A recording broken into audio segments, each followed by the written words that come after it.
morning.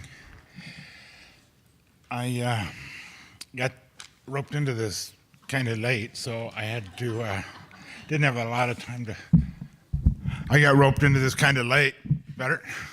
And anyway, so I didn't know what to say, and I was inspired by something that had been on my mind, and here I go. Author and educator Corinne McLaughlin wrote, "Spirituality, politics, how can we mention these in the same breath? Most people would say you can be either a spiritual seeker or a political activist, but never both. For those caught in dualistic either-or thinking, politics and spirituality seem worlds apart, two different arenas that should never be mixed, or they produce deadly results, such as we see today with certain politicians trying to impose their religious beliefs on everyone else through public policies." There is a role for political activism and spirituality together.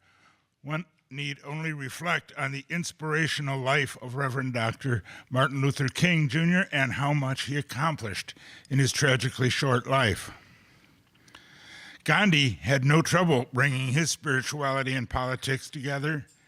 He said, "I could not lead a religious life unless I identified with the whole of mankind, and that I could not do unless I took part in politics."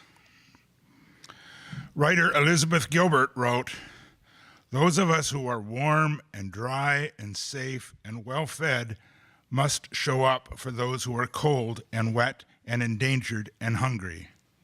That's a rule of life.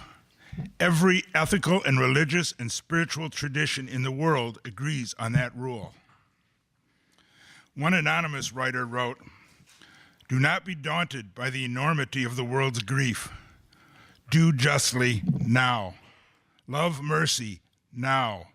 Walk humbly now. You are not obligated to complete the work, but neither are you free to abandon it." Thank you.